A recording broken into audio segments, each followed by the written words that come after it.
Assalamualaikum warahmatullahi wabarakatuh. Innal hamdalillah nahmaduhu wa nasta'inuhu wa nastaghfiruh wa na'udzu billahi min shururi anfusina wa min sayyiati a'malina.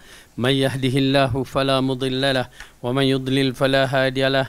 Asyhadu an la ilaha illallah wahdahu la syarika lahu wa asyhadu anna Muhammadan 'abduhu wa rasuluhu. Amma ba'du, fa inna khairal kalami kalamullah wa khairal huda huda Muhammadin sallallahu alaihi wasallam wa syarrul umuri muhdatsatuha wa kullu muhdatsatin bid'ah wa kullu bid'atin dhalalah wa kullu dhalalatin finnar.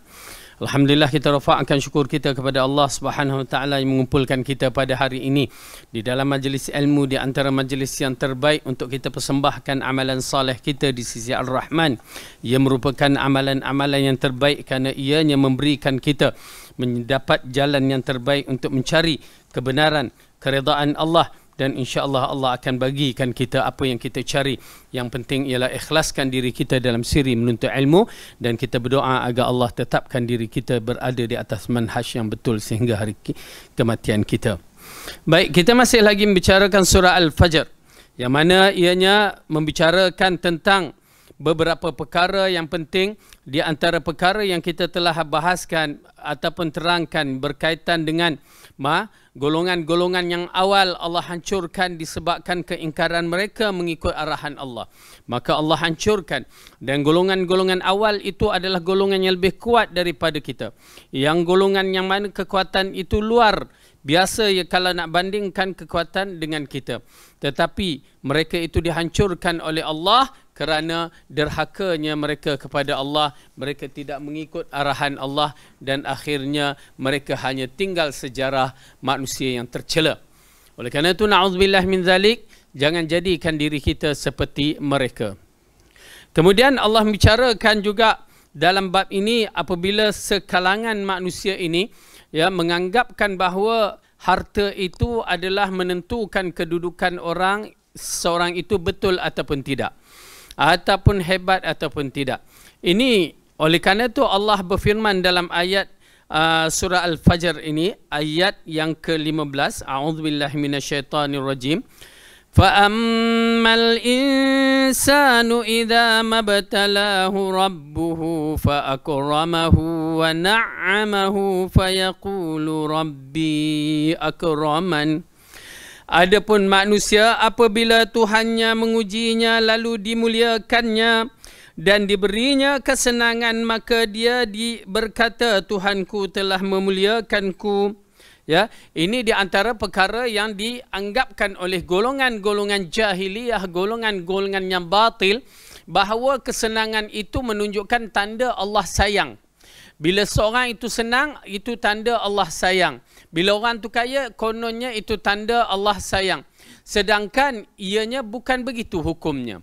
Hukum kesenangan ataupun kekayaan itu adalah rezeki yang Allah berikan kepada seseorang itu. Sama ada dia dalam bentuk apa juga, tetapi yang paling penting kita kena ketahui bahawa kesenangan, kekayaan adalah termasuk dalam siri ujian-ujian Allah Subhanahu Wa Taala. Jazakallah khair.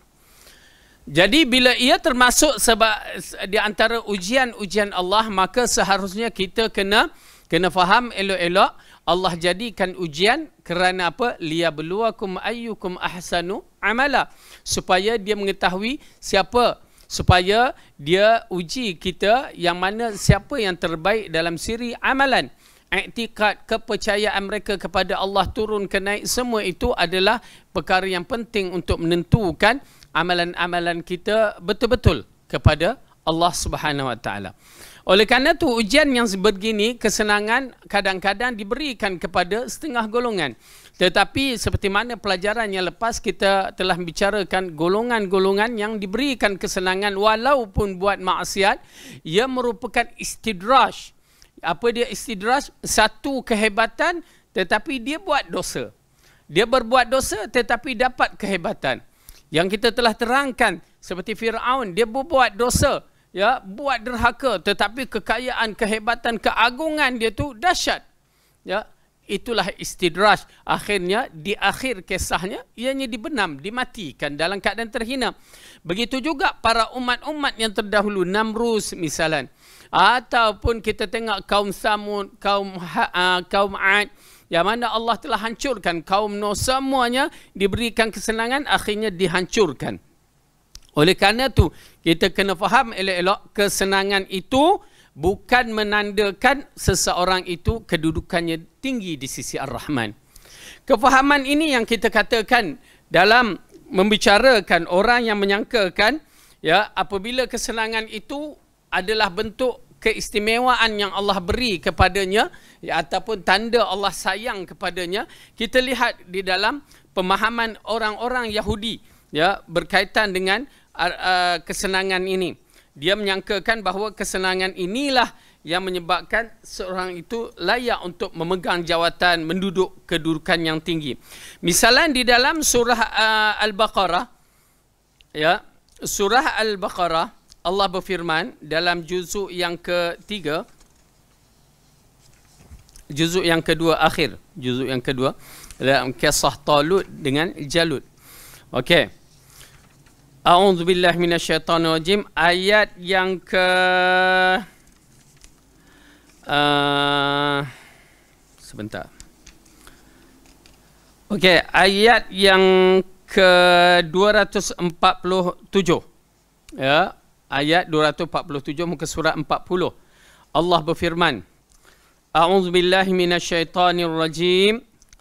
وقال لهم نبيهم إن الله قد بعث لكم طالوت ملكا قالوا أنى يكون له الملك علينا ونحن أحق بالملك منه ولم يؤت سعة من المال قال إن الله اصطفاه عليكم وزاده بسطة في العلم والجسم والله يؤتي ملكه من يشاء والله واسع عليم.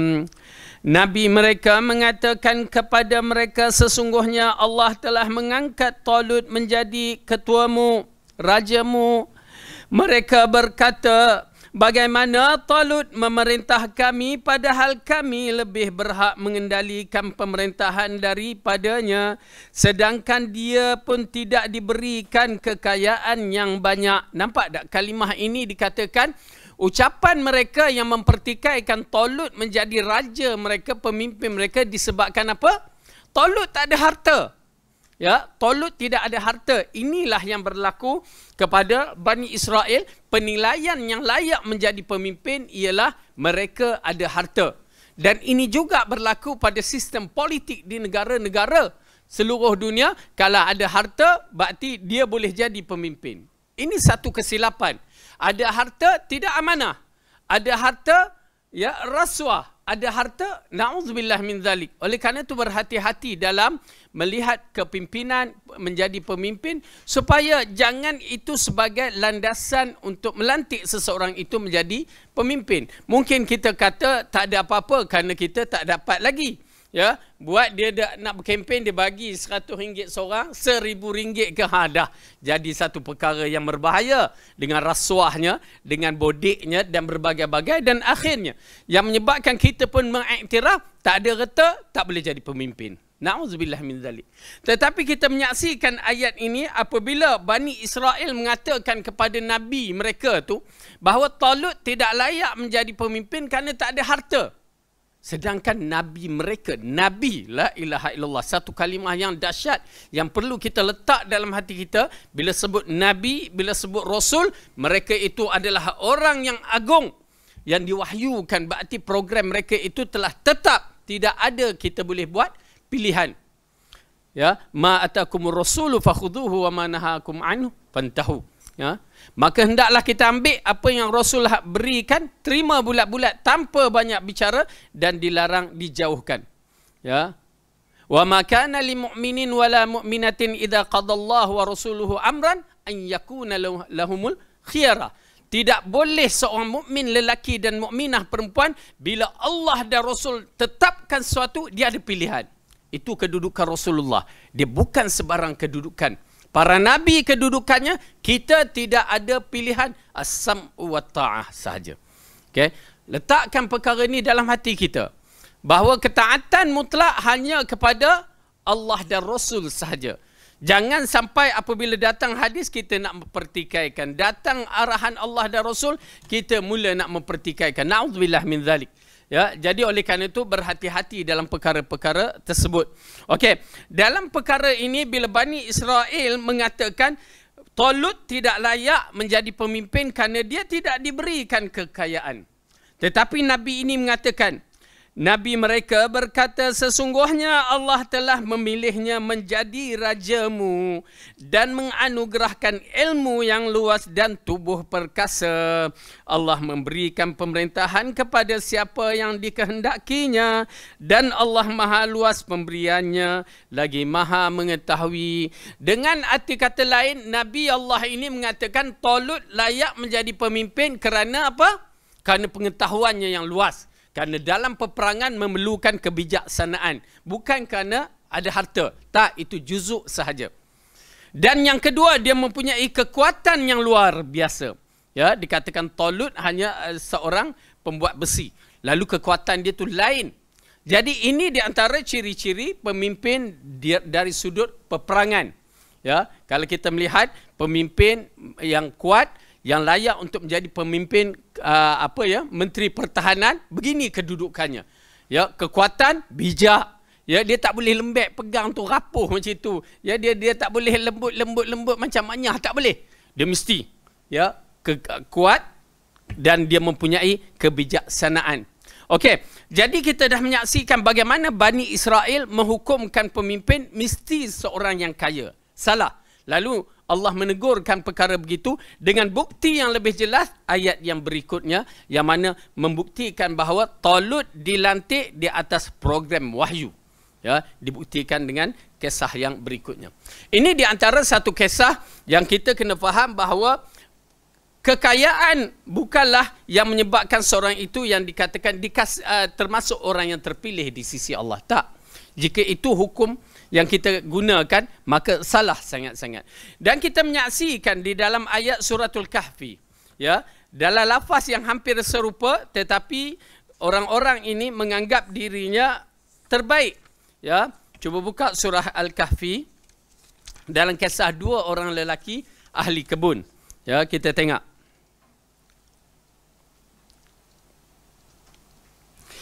Surah Kahfi surah yang ke-18.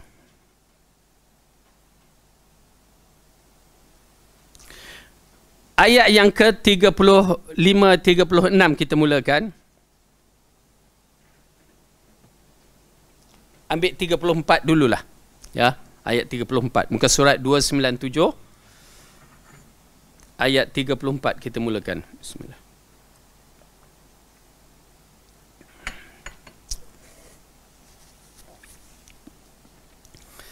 أعوذ بالله من الشيطان الرجيم وكان له ثمر فقال لصاحبه وهو يحاوره أنا أكثر منك مالا وأعز نفرا ودخل جنته وهو ظالم لنفسه قال ما أظن أن تبيد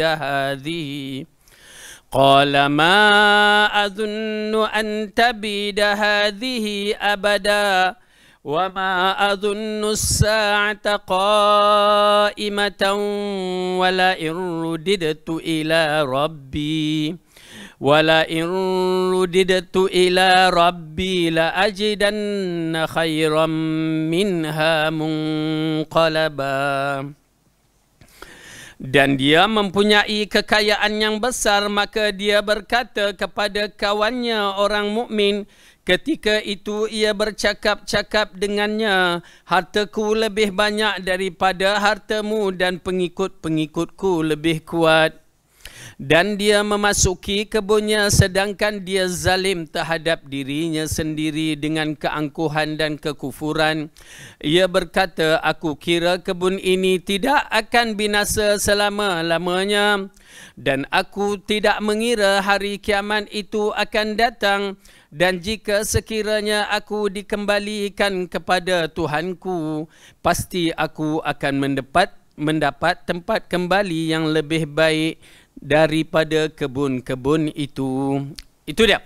Jadi gambaran yang dinyatakan dalam ayat ini, ya, lelaki ini kufur kepada Allah, tidak beriman dengan nikmat, seolah-olah dia mengatakan bahawa kekayaan ini tanda Allah suka kepadaku. Ya, di ayat tu dia mengatakan apa dia? Dia mengatakan bahawa, ya, jika aku kembali kepada Tuhanku, pasti aku mendapat tempat kembali yang lebih baik daripada kebun-kebun itu. Ya, inilah satu pandangan yang salah, ya, yang perlu kita perbetulkan. Kekayaan, kesenangan bukanlah ukuran seseorang itu dicintai oleh Allah. Ya, kekayaan dan kesenangan itu hanya apa? Mula tadi kita terangkan, liyabluwakum ayyukum ahsanu amala, supaya diuji siapa di kalangan yang terbaik di kalangan kamu. Jika kekayaan itu kamu gunakan sebaik-baiknya seperti Abdul Rahman ibn Auf ataupun Uthman ibn Affan, ya, yang memang jutawan gila-gila punya kata orang sekarang ni, ya, dengan infaknya pun dahsyat. Dengan infaknya 1000 ekor, ya, 700 ekor unta dan 300 ekor kuda perang pada hari peperangan Tabuk.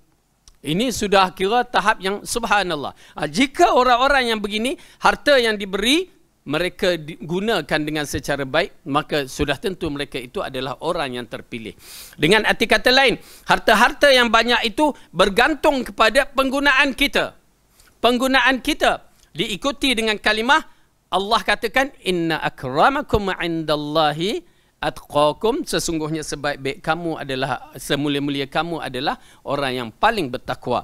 Maka orang yang paling bertakwa mempunyai harta yang banyak, diinfakkan, digunakan di jalan Allah, maka kedudukannya tinggi di sisi Allah. Kalau harta banyak digunakan dengan jalan yang tak betul, walaupun kaya raya, maka itu istidraj yang Allah berikan kepadanya untuk menjatuhkan dia di satu hari nanti. Na'udzubillah min dzalik. Baik, kita masuk kepada ayat yang berikutnya. Allah berfirman, ayat yang ke-17 dalam surah Al-Fajr. Ayat 17 dalam surah Al-Fajr, juzuk yang ke-30. Surah yang ke-89. Kalla bal la tukrimunal yatim ولا تحاضون على طعام المسكين وتأكلون التراث أكلا لما وتحبون المال حبا جما. Sekali-kali tidak demikian, sebenarnya kamu tidak memuliakan anak yatim, dan kamu tidak saling mengajak memberi makan kepada orang yang miskin, dan kamu memakan harta pusaka dengan cara mencampur baurkan halal dan batil, dan kamu mencintai harta benda dengan kecintaan yang teramat dahsyat. Baik, di dalam ayat Quran ini menceritakan bagaimana kita, ya, tentang berkaitan dengan orang-orang yang di atas tadi, yang diberi nikmat tetapi dia tidak menggunakan nikmat itu dengan cara yang betul. Dia menyangka kekayaan itu merupakan kekayaan untuk mengangkat darajatnya. Dia menyangka yang miskin itu tandanya Allah hina dia. Tetapi tidak. Allah katakan di dalam ayat ini, bukan begitu. Sebenarnya harta-harta ini digunakan untuk kebaikan. Dan kita tahu hukum harta ini, ya, sifat harta ini yang Allah berikan sebagai ujian, ianya boleh digunakan sama ada dengan cara yang baik ataupun dengan cara yang buruk. Itu bergantung kepada kita. Orang yang beriman dia akan menggunakan cara yang baik. Orang yang buruk, yang jahat, dia akan menggunakan cara yang buruk. Semuanya akan dihisap di depan Allah. Dan hukum harta ini tidak menjadi kesalahan jika kita nak mengumpulnya banyak mana sekalipun. Nak jadi jutawan, boleh ke tidak? Boleh, ya, alhamdulillah. Nak jadi jutawan tidak pernah Rasulullah menghalangkan. Dalam Islam tidak pernah menghalangkan. Yang menyebabkan kita menyaksikan Abdul Rahman ibnu Auf, ya, Osman ibnu Affan, dan di antara para sahabat yang kaya raya. Kaya raya yang bukan sebarangan. Kita ni yang kita rasa diri kita kaya. Kayaknya tak ada apa-apa pun. Ya, bila kita tengok aset harta Abdullah ibnu Zubair ibnu Awam, ya, aset hartanya sebelum dia kahwin, ya, berapa aset hartanya? Tak baca sejarah Zubair ibnu Awam. Dia kahwin dengan siapa, ya? Lupa. Dia kahwin dengan Asma binti Abu Bakar. Ya, anak Abu Bakar yang dalam peristiwa hijrah Rasulullah tu kan Asma yang membekalkan makanan, menghantarkan kepada Rasulullah dan Abu Bakar di Guthur. Ya, Asma sendiri menceritakan mula-mula kahwin dengan Zubair, dia ada apa? Keldai macam kita kapcai lah, motor kapcai. Kan orang tak teringin pun nak naik. Ya, tapi kalau motor besar tu kan macam Ustaz Adli punya motor tu, berderet orang beratur nak naik dengan dia. Okey. Tetapi setelah dia berkahwin dengan Zubair ibnu Awam, ya, sewaktu hari kewafatan dia, kematian dia, Abdullah mengira hartanya, ya, mengira hartanya dan dinisbahkan dalam bentuk dinar. Saya kira lebih daripada 1 juta. Lebih daripada 1 juta. Itu tidak termasuk aset-aset berbentuk tanah. Ya, tanahnya yang dalam Mekah, dekat Madinah, tanahnya di Syam, tanahnya di, Masya Allah, banyaknya. Ya, begitu banyak sekali. Itu dia. Ya, kekayaan yang dibenarkan oleh syarak, dan dia tinggalkan hartanya untuk anak-anak dan isteri, tidak menjadi masalah. Tetapi masalahnya apabila harta-harta itu tidak digunakan dengan secara baik, secara amanah. Dan di sini Allah berfirman dalam ayat ini, bagaimana kedudukan harta kamu, kamu boleh senang hidup, sedangkan di kiri kanan kamu ada orang-orang yang susah. Bagaimana seorang itu boleh, yang dicela, jiran yang tercela, seseorang itu boleh tidur lena sedangkan jirannya dalam kelaparan. Satu persoalan yang akan ditanggungjawabkan kepada orang yang hidup bermasyarakat. Bagaimana kita boleh hidup senang sedangkan di kiri kanan kita ada lagi orang-orang yang memerlukan bantuan. Dengan arti kata lain, ya, apa yang boleh kita bantu? Macam tu. Ya, macam kita alhamdulillah, macam Baitul Salam pun dalam program membantu orang-orang banjir baru ni kan, masya-Allah. Ya, bukan sebarangan. Tercabar bila pergi ke Kampung Karak Setia. Semua buat ulasan, tercabar kali ni. Pasal apa? Lumpurnya sampai ke lutut. Ya, saya pun tercabar. Saya ingat masya-Allah senang aja kan. Rupanya tak pernah hadapi, memang tercabar. Ya. Jadi alhamdulillah, cara pemikiran kita sebagai seorang Islam, berfikir diri kita dan berfikir kaum keluarga kita dan masyarakat kita kena ada. Mengambil berat tentang urusan-urusan orang Islam itulah tabiat orang Islam. Baik, di sini ayat ini di antara orang-orang yang perlu kita lakukan dengan sebaik-baik, Allah mengatakan kalla balla tukrimunal yatim. Ya, apa dia? Sekali-kali tidak. Kamu jangan sangka harta yang kamu miliki itu, ya, merupakan kesenangan yang abadi, tetapi sebenarnya akan menghancurkan kamu, melainkan jika kamu melayankan atau memuliakan anak yatim. Ya, dengan perkataan takrim, memuliakan. Syekh, aircon memang tak buka ke? Panas ni. Tengah panas ni. Baik. Memuliakan anak yatim. Anak yatim di antara ujian-ujian yang Allah berikan kepada mereka dan kepada kita. Karena Rasulullah SAW pun dilahirkan dalam keadaan yatim. Ya. Dan sudah berapa umurnya dalam lingkungan 9 tahun menjadi piatu. Jadi ini di antara satu perkara yang perlu kita tahu, kedudukan anak yatim, yang Rasulullah SAW mengatakan, ana wa kafil yatimu kahataini fil jannah. Dia mengisyaratkan dua tangan ini, dua jari ini bahawa aku dan kafil. Kafil ini adalah penjaga anak yatim. Ya, begini di dalam syurga, bakti rapat sangat-sangat. Okey? Oleh kerana itu kita mengalu-alukan bagi mereka, tak kiralah apa juga bentuk penjagaan, yang penting kita jaga keperluan dia. Ya, tak kiralah orang tu letak ke asrama ke apa ke, ya, kita jaga melalui bantuan-bantuan untuk anak-anak yatim tu, maka kedudukannya sampai dia mampu untuk berdikari, pahalanya terlalu besar. Ya, terlalu besar. Ini dia kedudukan anak yatim yang istimewa. Fa ammal yatima fala taqhar. Dalam surah Ad-Duha Allah kata, adapun orang anak-anak yatim itu jangan kamu kasar. Karena kedudukan anak yatim ini, dia tidak mempunyai bapa anak yatim. Kalau kita istilah kita piatu, yatim piatu, mak bapa tak ada. Anak yatim bila dia tidak ada bapa, kita kena faham dia agresif, dia lain. Maksudnya tidak ada orang yang kontrol dia. Kerana seorang ibu mengkontrol anak dengan seorang bapa lain. Ya, ibu lain, bapa lain. Bapa dia ada ketegasan dia. Ya, ibu ada ketegasan tapi anak boleh main-main. Tapi si bapa tegas, pang sekali kan. Itu tegas dia. Ya, cubit, ibu sekadar cubit, bapa berdebuk. Ya, ustaz pun serupa juga tu. Kan? Pasal apa? Ketegasan itu nak meluruskan dia. Ya, bukan setiap kali kesalahan babnya tak, tetapi ada kesalahan yang perlu diluruskan. Okey?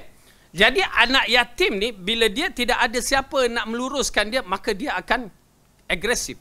Ya, kita tahulah kerana kita pun ada anak-anak yatim yang mana kita tengok memang ya perlu ditegur, perlu kan. Ada orang mengatakan, ustaz tak boleh rotan anak yatim. Anak yatim kijak kepala dia.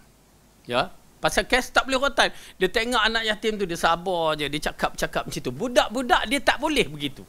Itu pasal Rasulullah SAW mengatakan, letakkan rotan di satu tempat dalam rumah kamu supaya anak-anak nampak. Bukan nak suruh rotan. Ya, tetapi letakkan situ supaya ada kegerunan budak-budak tu. Ya, dia berkata kena psikologi lah apa. Itu satu bab yang lain, tapi kita mengambil di antara sunnah Rasulullah meletakkan rotan di satu tempat yang mana anak-anak boleh tengok. Sekadar kita beritahu, tu rotan nampak tak? Jadi kalau nak buat perangai macam tu. Jadi dia teradap dengan cara yang begitu. Ya, dia teradap dengan cara yang begitu. Bukan maksud rotan letak situ senang capai aku rotan. Tak. Ya, mungkin sekali dua, lepas tu tak payah. Dan umur untuk merotan pun ada umur dia. Ya, itu semua melalui pengalaman yang kita pun ada tempat ya sekolah-sekolah tahfiz macam tu. Jadi kita dah belajar semua tu. Bukan merotan start A sampai Z, silap tu. Ya, ataupun waktu dia baby ataupun waktu dia bawah 5-6 tahun tu kita nak merotan, tak boleh. Dia ada waktu dia. Ya, Rasulullah ajarkan pada umur apa dia? 10 tahun. Tu waktu tu penting. Ya, kerana apa? Itu takdib, adab supaya dia mengikut arahan, kerana waktu itulah kalau dia nak ikut arahan secara betul, waktu tu. Ya, 10 tahun sampai berapa? Dia hanya 11, 12 macam tu, 13. Hanya 3 tahun je, tak lama. Kalau nak tegur dia cara ni, waktu tu itulah umur dia 10, 11, 12, ya, begitu 13 mungkin. 14 dah tak. Jangan. Dia dah kategori mula masuk alam remaja. Ya, jangan dibuat macam budak-budak. Begitu juga itu anak lelaki, anak perempuan pun begitu juga. Ya. Bila masuk usia yang begitu, berhati-hati. Ya, dan kita pun tidak galak kalau tak ada perlu nak rotan, tak rotan budak-budak perempuan ni. Tetapi kalau degil sangat-sangat mungkin. Tetapi itu dia usianya. Bila sampai satu tahap dia dah masuk 14 tahun, maka waktu remaja tu berhati-hati. Jangan, ya, kerana di saat 14 tahun ke atas dia kena psikologi, tu jadi kawan. Ya, kita kena jadi kawan. Oleh kerana tu bagi ibu-ibu kita nasihat, bila anak tu dah masuk remaja jangan beletih. Ya, dia jadi cemuh kita. Apa cemuh kalimah tu? Mak ni letih, bapak letih. Kalau bapak pukul je, itu lagi teruk. Tapi dia cuba nak cari ketenangan supaya dia kalau boleh tak nak dengar letih. Jadi ibu bapa waktu tu kena banyak psikologi dan kena duduk macam remaja ataupun orang yang boleh kita bawa bincang. Tetapi ketegasan bapa mak kena ada. Tegas tu kena ada. Jangan bagi sampai dia kejak kepala pula. Ya, ini melalui pengalaman-pengalaman kita lah, ya, dalam membentuk budak-budak, kerana memang ya agak sukar. Tetapi bila dah sampai lepas je 19, 20, 21, itu dah acara lain lah pula. Ya, acara lain pula. Ala kulli hal. Ya, anak-anak yatim ini perlu dijaga. Kalau mengikut di dalam surah An-Nisa, Allah menceritakan tentang harta-harta anak yatim, yang mana penjaga dia tidak boleh memakan harta anak yatim ini. Tak kira lah dia tu anak saudara kita yang yatim atau siapa juga yang dikategori anak yatim, tidak boleh memakan hartanya walau sedikit tanpa cara yang betul. Maksudnya kalau dia jaga tu, okey, mestilah nak cover anak tu dengan bagi makan apa terpaksa guna dan bercampur bau dengan harta kita. Itu tak menjadi masalah. Janji cara yang betul. Tetapi yang tak boleh itu bila kita ambil secara yang tak betul. Kita ambil lebih, kan? Kita ambil, kita tahu kita yang pegang, kita asingkan, ambil lebih sikit, tak boleh. Kena jujur dalam bab itu. Kerana Allah mengisyaratkan orang yang makan harta anak yatim dengan cara yang tidak betul, ialah mereka itu memakan api neraka. Na'udzubillah. Dan saya pernah melihat di antara itulah badan-badan pertubuhan yang kita lihat ada kesilapan-kesilapan mereka. Ittaqillah lah, takut kepada Allah. Apabila mereka mengatakan misalnya pertubuhan kebajikan anak yatim, berbahaya. Ataupun sekolah rumah anak yatim, berbahaya. Mereka kena declarekan betul-betul anak yatim tu memang ada dalam sekolah tu, ya, secara kasar. Ataupun rumah anak yatim tu memang ada anak yatim. Kerana kita pernah bertemu dengan satu rumah anak yatim tapi tak ada anak yatim. Berbahaya. Kenapa? Orang infak harta atas nama anak yatim. Kita bagi makan kepada budak-budak yang bukan anak yatim. Ui, dahsyat tu. Wallahu alam, hanya Allah yang mengetahui kedudukannya. Tapi salah orang yang managekan program tu. Itu pasal macam kita, macam saya yang ada sekolah ni, bila orang kata, okey, ini bagi anak yatim, kita terus terang kita katakan, sekolah kita bukan anak yatim, bercampur. Ada anak yatim, ada ni. Lalu kalau dia kata, okey, tak apa, bagilah. Ya, semua bagi makanlah segala. Itu tak apa, senang. Tapi bila dia kata nak juga anak yatim, di situ kita terpaksa asingkan harta dia. Kerana susah. Dia kena declarekan betul-betul. Kerana kita takut harta yang bukan harta anak yatim, yang makan itu bukan anak yatim, berat kita di sisi Allah. Okey. Jadi ini di antara perkara yang kita lihat berkaitan dengan anak yatim, kedudukannya tinggi, ya, di sisi Allah, dan mereka itu boleh ditarbiahkan dengan cara yang betul. Jadi bukan tak boleh merotan, boleh, tetapi merotan ataupun memukul untuk mendidik. Itu je. Ya, jangan merotan disebabkan kita hina dia, anak yatim, itu haram hukumnya. Mendidik macam mana kita didik anak kita lah. Okey. Kemudian Allah menceritakan tentang harta anak yatim di dalam surah An-Nisa tadi. Ya, ayat yang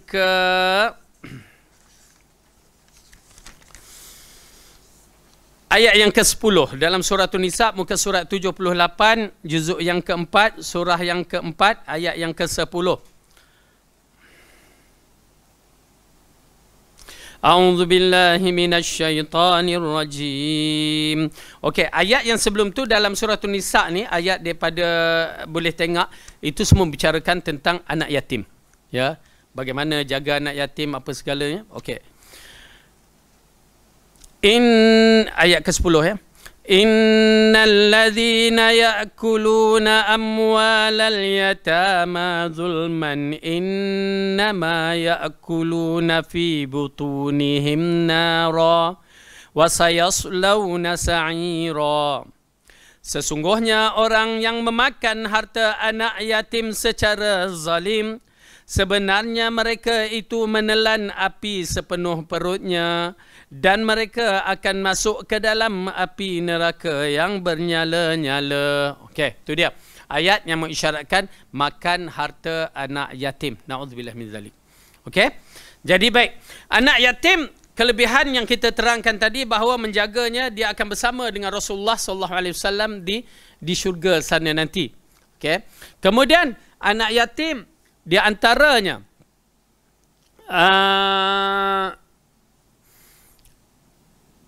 mereka ini tidak boleh, mereka tidak termasuk asnaf zakat. Ini di antara perlu pembetulan. Ya, baru tadi pun orang tu bertanya tentang kedudukan anak yatim. Boleh tak saya bagi zakat kepada anak yatim? Boleh ke? Dia tidak termasuk dalam asnaf yang 8. Ya, anak yatim tidak termasuk dalam asnaf yang 8. Mungkin dia anak yatim tapi kaya. Ya. Kalau kita bagi pun kita melihat kedudukan di atas dasar miskin. Ya, kita tengok kalau dia miskin, tak ada harta, maka kategori miskin. Ya. Asnaf dia termasuk dalam golongan miskin yang perlu dibantu. Itu je. Karena banyak ya kita lihat kesilapan orang mengatakan ini zakat untuk anak yatim. Kita pun terkejut. Kita tahu asnaf ada 8 yang mana anak yatim tidak termasuk dalam asnaf tersebut. Baik. Dan kemudian Rasulullah mengatakan dalam bab anak yatim ini, ya, siapa nak lembutkan hati dia, maka pergilah jumpa anak yatim dan gosoklah kepala dia. Ya, gosok kepala, lembut hati kita. Ya, berarti kita ziarah dia, kita bantulah apa yang boleh bantu, dan untuk melembutkan hati kita dengan menggosok kepala anak yatim. Jadi dalam ayat ini mengatakan kalla balla tukrimunal yatim, maka seharusnya kita ini memuliakan anak yatim, letakkan dia pada tempat yang betul. Ya, ajar didik dia, ya, gunakan harta dia dengan sebaik-baik yang mungkin sehingga dia dewasa dan dia mampu untuk menggunakan hartanya dengan baik. Ini dalam surah An-Nisa tu sendiri, ayat yang sebelum tadi, ya, bagaimana nak menyerahkan harta anak yatim, tunggu dia sampai matang. Maksudnya dia boleh menggunakan menguruskan harta ataupun keuangannya dengan baik. Maka waktu itu kita dah boleh serahkan harta tu. Dan saya mengingatkan juga bagi orang-orang yang pernah menjaga harta anak yatim ni, ya, ini kita belajar daripada pengalaman orang. Bila kita ambil harta anak yatim tu, biar clear hitam putih. Maksudnya berapa jumlah tu dah tercatat. Kalau boleh ambil surat sumpah ke apa ke, ya, mengisyaratkan ini jumlah dia. Dan bila kita menyerahkan juga, biar hitam putih supaya ia tidak tuduh kita memakan hartanya yang boleh membawa jadi isu yang lain pula. Ini melalui pengalaman orang yang pernah terlibat dalam menguruskan harta anak yatim. Ya, baik. Kemudian Allah mengatakan lagi, wala tahadduna ala ta'amil miskin. Dan kamu tidak saling mengajak memberi makan orang yang miskin. Okey. Ini di antara perkara yang paling penting yang kita saksikan dalam Al-Quran, disebut banyak kali berkaitan memberi makan kepada fakir miskin. Bahkan di dalam hadis yang sahih yang diceritakan oleh Abdullah ibn Salam, yang mana dia mengatakan ini kalimah yang pertama aku dengar dan aku melihat lelaki ini bukanlah seorang penipu, ya, sebelum dia masuk Islam. Ya, Abdullah ibn Salam, Yahudi, anak muda Yahudi tapi alim di kalangan di kalangan orang Yahudi. Dia mengatakan dia menyaksikan Rasulullah memberikan ucapan, di antaranya apa ni? Apa dia? Ialah at'imut ta'am. Ya ayuhan nas. Ya, afshus salam, sebarkan salam, wa at'imut ta'am, dan beri makan. Ya. Kerana apa? Kesudahan hadis itu mengisyaratkan orang yang melakukan perkara-perkara, 3 perkara itu, ya, dan qiyamul lail, 3 perkara dilakukan, afshus salam wa at'imut ta'am wa salatu bil laili wan nasun niyam, maka mereka ini akan dimasukkan ke dalam syurga Darussalam, syurga yang terbaik. Maka ayat ini mengisyaratkan menggalakkan kepada kita supaya memberi makan kepada siapa? Kepada orang miskin. Ya. Okey, bagi makan kawan, okey, tak menjadi masalah, pahala tetap dapat. Tetapi memberi makan kepada orang miskin ni dia lain. Memberi makan terutamanya orang lapar lain. Memberi makan orang yang biasa ni lain. memberi makan orang kaya lagi lain. Ya, darajat tu berbeza-beza. Orang kaya tak bagi makan pun tak apa. Ya, dia makan pun di atas kapal terbang lah, dah hotel yang besar. Ya, kita bagi makan roti canai tepi jalan. Ya, jadi agak beza. Tetapi kalau kita bagi makan orang miskin ni ataupun orang yang memang dalam kelaparan, lain ganjaran pahalanya. Ya, kedudukannya tinggi. Maka oleh kerana tu galakkan wala tahaddu. Ya, kamu tidak pernah menyuruh. Jadi tuan-tuan dan perempuan biasakan. Okey, bagaimana kita nak bagi makan? Ya, kedudukan kita ada berapa kali makan? 5. Boy, kan? Sarapan pukul 10 tengah hari, minum petang, malam. Banyak kan? Itu belum makan sebelum tidur. Makan bangun tidur lagi. Ya, pergi bangun-bangun terus kedai mamak malam-malam. Kan? Okey, baik. Jadi asalnya, ya, asalnya makan ni, itu pasal golongan-golongan wanita kena faham apakah yang dimaksudkan nafkah, di antaranya bab makan, kan? Ya, paling kurang sekali sehari, paling kurang. Ya, berdalilkan Rasulullah SAW apabila dia balik ke rumah Aisyah, dia mengatakan, ya Aisyah, apa yang ada di rumah? Tak ada apa-apa ya Rasulullah. Okey, kita puasa. Ya. Lalu dia puasa. Makannya bila? Waktu berbuka, kan? Nampak tak? Itu paling kurang. Kalau tak ada makanan disediakan, itu salah lah. Paling kurang. Dan kita kena faham elok-elok, itu paling kurang. Dan makan yang maksudnya makan yang macam kita lah, makan tempat setempat tempat masing-masing, yakni macam kita Malaysia nasi, ya, Arab tepung atau berbagai-bagai, itu paling kurang sekali. Dan kalau banyak pun, Masya Allah, di Malaysia berkali-kali. Alhamdulillah, kita tengok ya, sebelum kahwin kurus keding dah, kahwin Masya Allah sihat, motor dia seorang, tak boleh naik berdua. Ya, nak menceritakan Masya Allah. Okey, seharusnya itu nikmat. Ya, kalau kita menyaksikan apa yang para sahabat mengatakan waktu wanita-wanita, ya, yang makan begitu banyak, dan lepas tu di rumahnya ada macam kita kata maid, apa ni, bibi, kan?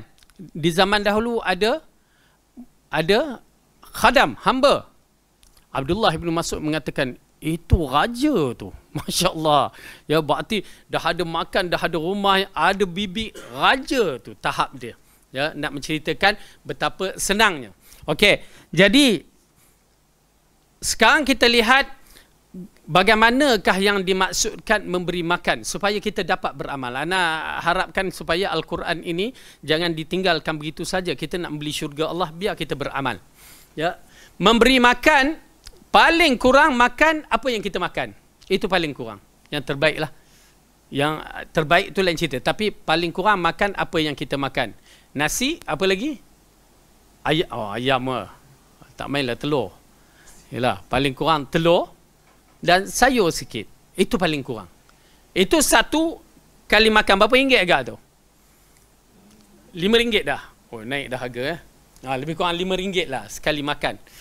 Ya, entum pergi kedai mahal kot. Mahal tu RM5.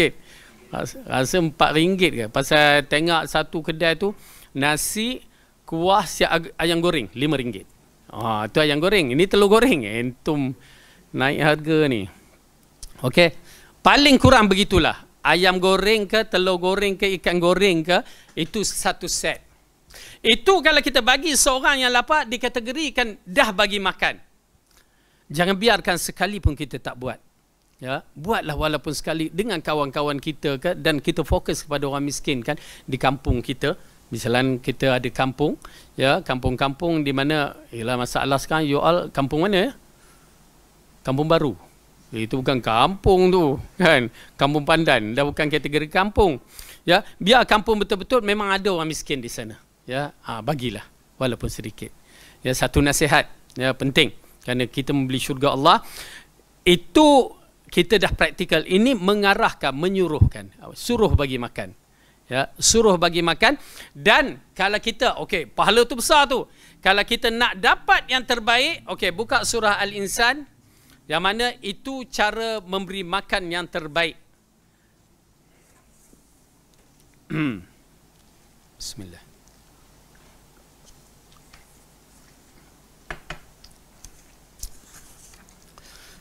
cara memberi makan yang terbaik. Macam sekarang, hari ni saya diberi minum yang terbaik. Kenapa? Hari ni selalu ada kopi je. Kopi ada, teh ada. Masya Allah. Ya, confused nak minum mana. Baik, dalam surah Al-Insan, surah yang ke 76, juzuk yang ke 29. Kita tengok ya. Ayat yang ke-8. Sebenarnya ayat ni berkait daripada ayat yang bawah, ayat ke nombor 5 yang disebutkan innal abror, orang yang buat kebajikan, ya, yang dapat minum dari gelas yang berisi air kafur, ini orang yang teristimewa, ya. Allah ceritakan. Kita teruskan kepada ayat yang ke-8. A'udzu billahi minasyaitonir rajim. وَيُطْعِمُونَ الطَّعَامَ عَلَى حُبِّهِ مِسْكِينًا وَيَتِيمًا وَأَسِيرًا. Dan mereka memberikan makanan yang disukainya kepada orang miskin, anak yatim dan orang yang ditawan. Okey, ini di antara kelebihan kita beri makan kepada 3 golongan, namun orang yang ditawan tak ada. Kita beri makan kepada orang miskin dan anak yatim. Okey, penting ni. Okey, orang miskin, anak yatim. Baik. Had situ je ke? Kita lihat balik. Wa yut'imuna at-ta'ama 'ala hubbihi, dan memberi makanan yang disukainya. Entah suka makan apa? Oh, western punya. Aduh, okey. Baik. Entah Jepun punya. Okey, takoyaki apa nama? Tak ertilah apa namanya. Okey. Ala kulli hal nak cerita, bila kita suka satu makanan itu, ya, maka kita beri kepada orang, ya, orang miskin ataupun anak yatim makanan tersebut, itu yang terbaik. Tetapi ingat, ikut keadaan suasana. Disebabkan apa? Kita ni suka gulai tempoyak. Kita nampak orang miskin tu dari Pakistan misalan, ya. Bagi gulai tempoyak, tak termakannya. Ya, memang tak termakan. Jadi bersesuaianlah. Jadi itu terpulang. Entah bagi western food pada orang-orang yang miskin macam mana. Kadang-kadang mereka tak makan, bagi pizza tu tengok aja. Ya, keadaan mereka tak reti. Macam kalau bagi pizza kat makcik-makcik tu, tak makan mereka kadang-kadang. Gigi pula tak ada. Ya. Kita nak bagi hot dog tu, kita bagi tu, ni hot dog. Dia tahu pula anjing panas. Pernah tak? Saya tak makan anjing, kata. Lah, ke sana pergi makcik ni. Kan? Maksudnya bersesuaianlah. Okey, bersesuaian. Yang mana terbaik kita bagi. Kerana apa? Kita lihat ya. Innama nut'imukum liwajhillahi la nuridu minkum jazaa'an wala syukura. Sesungguhnya kami memberi makanan kepadamu hanyalah untuk mengharap keredaan Allah. Kami tidak menghendaki balasan dari kamu dan tidak pula ucapan terima kasih. Buat walaupun sekali. Kita bagi makan tu memang ikhlas hati kita bagi, tak nak apa dia? Tak nak balasan. Tak nak balasan dan ucapan terima kasih. Ya, kita bagi-bagi, orang tu tak cakap terima kasih. Oh, apa dia ni kan? Mula kita bicara. Tak reti adab. Dah ambil, cakaplah terima kasih. Kan? Kadang-kadang berbisik, memang tak nafikan. Tetapi bagi saya, kalau budak-budak boleh kita cakap untuk takdib, mengajarkan mereka. Lain kali dah dapat, cakap terima kasih. Itu tak apa. Ya, bukan kita nak terima kasih, tapi kita nak ajar dia bila dapat terima kasih. Kadang-kadang ambil belah. Agak tidak berakhlak dalam bab itu. Ya, namun kalau diambil daripada kita, tak ucap terima kasih, sabar. Aku mencari keredaan Allah. Dan juga dan tidak mahu apa dikatakan wala syukura, tidak menghendaki balasan dan tidak mahu ucapan terima kasih. Dan di sini ulama, di antaranya Syekh Saleh Utsaimin mengatakan, kalau kita bagi balasan, bagi seorang tu benda, lepas tu kita kata doakan untuk saya, kan? Itu termasuk kita mengharapkan sesuatu daripada dia. Ya. Maka dikhawatiri ganjaran yang akan diterangkan ni kita akan terlepas. Ya, kita bagi makcik, doa untuk saya ya makcik, ya pakcik, doa untuk, rupanya tak boleh. Dari sudut nak dapatkan ganjaran ni, ganjaran yang akan kita ceritakan ni. Tak menjadi masalah kalau kita nakkan, ya, tolong doa untuk saya. Okey, tak jadi masalah. Tetapi kita nak ganjaran yang apa yang Allah ceritakan. Ya, maka apa dia ganjaran dia? Inna nakhafu min rabbina yawman abusan qamtarira. Ayat 10. Sesungguhnya kami takut akan azab Tuhan kami pada suatu hari yang di hari itu orang bermuka masam penuh kesulitan. Aku bagi kerana Allah, kerana takut hari akhirat. Lalu Allah ceritakan, wajazahum fawaqahumullahu syarra dzalikal yawm walaqahum nadratan wa surura. Maka Tuhan memelihara mereka dari kesusahan hari itu dan memberikan kepada mereka kejernihan wajah dan kegembiraan hati. Bila kita lengkapkan package kita tu, bagi makan tak nak ucapan terima kasih kerana Allah dan makanan yang terbaik, maka ini balasan dia. Apa dia? Pertama, kita dibangkitkan di akhirat, waktu orang bermuka masam, kita muka ceria. Ya, subhanallah. Kenapa? Dalam ayat ni mengatakan kita akan diceriakan muka kita. Tuan-tuan dan perempuan yang dirahmati Allah, bila disebutkan sana muka masam, berarti mereka dalam keadaan takut. Kita tak tahu kedudukan kita. Tetapi bila Allah ceriakan seseorang itu di akhirat, tandanya orang ini di antara orang yang terbaik. Subhanallah. Ya. Maka kita buat walaupun sekali. Jangan biarkan ayat Al-Quran ini terlepas begitu. Bila kita buat tu, berarti kita ada sifat orang yang akan memiliki apa yang dijanjikan oleh Allah. Ya. Korang anak muda lagi lah. Ya. Bagi je siapa-siapa yang baik. Dan kita utamakan apa-apa pun, utamakan orang Islam lah. Ya, dari sudut ganjaran yang terbesar tidak nafi pada orang Islam.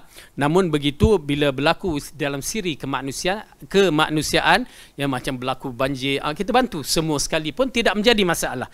Bahkan itu di antara ihsan, sifat yang terbaik, kita membantu orang yang bernyawa.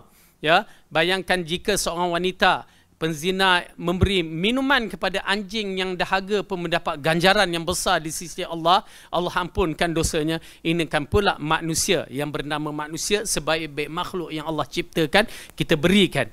Ya, kita bantu mereka, maka ganjaran pahala tetap ada. Ya, tetap ada. Baik. Jadi ini di antara perkara yang penting bagi kita yang disebutkan dalam Al-Quran, wala tahadduna ala ta'amil miskin.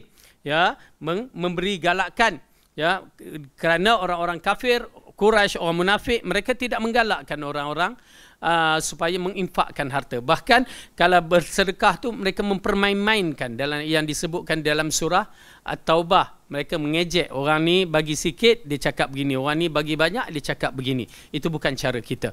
Maka kita bagilah, dan kita bagi mengikut kemampuan kita.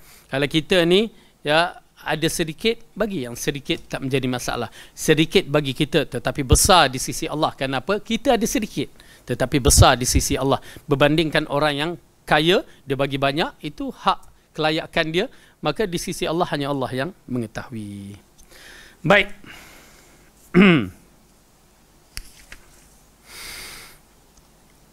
Kemudian dalam ayat yang berikutnya Allah mengatakan wa ta'kuluna turatha aklan lamma, dan kamu memakan harta pusaka dengan cara mencampur baurkan yang halal dengan yang batil. Ini di antara perkara yang disebutkan dalam bab harta faraid, harta warisan yang ditinggalkan. Ya. Allah uji kita dengan harta-harta yang begini. Oleh kerana itu ingat, dalam bab agama as-sam'u wa ta'ah yang kita mulakan tadi. Apa dia? Beriman apabila Allah telah menetapkan bahawa harta faraid itu adalah hukumnya yang tersendiri. Dia tidak boleh mengikut hukum kita. Harta faraid yang bila Allah katakan, itu disebutkan dalam surah An-Nisa itu sendiri, bahawa kedudukan lelaki berbeza dengan kedudukan wanita. Maka kita kena beriman. Jangan jadi seperti sister in Islam mula mempertikaikan kenapa tidak bagi sama rata terhadap lelaki dan wanita. Tuan-tuan dan perempuan, bila kita membicarakan hukum Allah, bila kita membicarakan Al-Quran dan As-Sunnah, itu yang pertama sekali beriman. Kerana Allah buat apa yang dikehendaki. Kemudian bila kita beriman, kita ikut. Kerana bila kita ikut, berkat tu ada. Masalahnya sekarang ini, kalau kita bahagi sama rata, berkat itu tidak ada. Hilang keberkatan.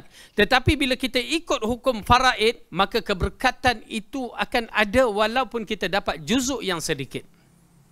Cuma kalau ini di antara masalahnya, faraid ini bukan masalahnya pada pembahagian, tetapi masalahnya mak bapak yang mendidik anak tu bagaimana. Maksud dia, mak bapak tidak pernah mendidik anak supaya mengikut apa yang Allah dan Rasul tetapkan. Supaya jaga adab-adab kita di dalam agama. Supaya kita mengikut agama ini dengan cara yang betul. Tetapi kita didik anak-anak kita, itulah yang kita didik selama ini. Bila kita menyaksikan apa yang kita didik. Dengan muziknya, dengan tinggalkan Al-Quran, dengan apa tidak diberikan didikan agama, dengan berbagai-bagai. Akhirnya, anak-anak tak faham agama dan anak-anak tidak faham kewajipan dia. Harta faraid kenapa diberikan kelebihan pada anak lelaki? Sebab apa? Ya, anak lelaki tanggungjawab kepada keluarga semuanya. Kalau mak dia mati, maka bapa dia hidup, adik-beradik yang masih hidup tu, ya, terutamanya adik-beradik perempuan, ataupun adik-beradik yang cacat, ataupun adik-beradik yang sakit, ataupun adik-beradik yang dah diceraikan, dia yang bertanggungjawab. Oleh kerana tu kelebihan dia, walaupun kita nampak banyaknya, belum tentu dia dapat mendapat walaupun 1/, apa yang nak sebut, kalau 1/10 tu 2/10 pun belum tentu, kerana kewajipan dia. Bila bapa dia mati, harta diberikan, dia tugas dia untuk menjaga adik-beradik dia sampai dia mati ataupun sampai orang tu mati, adik-beradik dia mati. Tetapi kita tak pernah mengajak anak supaya memahami benda-benda ni. Itu pasal bila sampai waktu faraid, anak lelaki dia menguasai harta, dia enjoy. Dia ada isteri, dia bagikan kepada isteri. Tuan-tuan dan perempuan, anak lelaki, terutamanya anak lelaki, satu nasihat, satu peringatan. Ittaqillah, takut kepada Allah. Kita ni anak lelaki ada tanggungjawab besar. Selagi mak bapak kita hidup, selagi itulah tanggungjawab kita. Kalau tidak, kita akan berdosa depan Allah. Ya. Selagi mak bapak tu hidup, mak bapak salah seorang mati ataupun dua-duanya hidup, selagi mereka hidup, maka tanggungjawab kita yang ambil tahu hal mereka, terutamanya di hari-hari tua. Ada isteri, ada mak, mana diutamakan? Ibu. Ingat tu, anak lelaki, ibu. Itu pasal kewajipan kita bila sampai satu pilihan, mak ataupun isteri, ibu dahulukan. Jangan dikatakan isteri, tak, ibu. Berat. Kita nak bahagikan, berat. Dan seorang isteri, jadilah isteri solehah. Supaya dia faham tentang suami. Kerana ibunya telah membahagikan kasih sayang perempuan. Seharusnya kasih sayang itu diberikan kepada perempuan yang bernama ibu. Tapi ibu sanggup bagikan kasih sayang kepada wanita yang lain. Supaya anak tu hidup baik. Jadikan seorang isteri yang solehah. Bila tahu kedudukan itu, tak apa abang, pergi. Ibu diutamakan. Begitu kedudukannya. Jangan seorang isteri mengatakan, abang pilih mak ke mak? Amboi, sakit waktu tu. Dan saya katakan, pilih mak. Kerana syurga ada pada ibu. Isteri ikatan dia, akad nikah je. Mungkin anak-anak itu je. Tapi kalau kita derhaka kepada ibu, confirm neraka. Dan itu yang terlihat dalam satu hadis, 3 orang lelaki yang terkurung dalam gua kan. Masyhur hadis tu. Jadi, dalam kisah tu, seorang lelaki ni pengembala kambing. Dia menyiapkan susu pada tiap malam, diberikan kepada siapa dulu? Mak dan ayahnya yang tua. Ya. Isteri dan anak ditinggalkan dahulu. Ya, sebab keperluan mereka dah ada, cuma susu je. Dan satu hari balik-balik, mak ayah dia dah tertidur. Sedangkan anak dia nakkan susu dan isteri pun, ialah nakkan kegunaan dia, tetapi dia tak bagi. Dia setia menunggu susu itu, kepada mak dan ayahnya yang tengah tidur dan dia berada di sisinya, supaya mak dan ayah yang tertidur tu kalau terjaga nak menyusu balik macam nak menyusu balik kan, ya, dia sedia bagikan. Kesan apa? Kesannya, ya, apabila dia berdoa dengan tawassul beramalan soleh dia, Allah bukakan. Nampak tak kesan tawassul yang betul? Amalan soleh kita mampu untuk membuka satu perkara yang sukar kita fahami. Ya, 3 orang tolak batu, anak muda 3 orang tolak batu, tak rak walaupun sedikit. Ajib. Tiba-tiba dengan doa dan amalan soleh, tawassul dengan amalan soleh, boleh terbuka, tak kata. Subhanallah, satu benda yang kita kena faham elok-elok, kemampuan doa ini bukan sebarangan. Jika ada amalan soleh, doa-doa kita, ya, bertawassul dengan amalan soleh kita, serah kepada Allah, insya-Allah apa juga masalah yang kita hadapi, apa juga Allah akan bantu. Ya, ingat tu.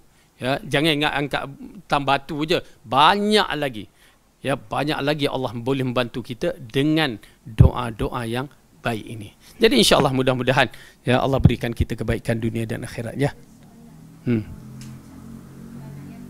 Okey.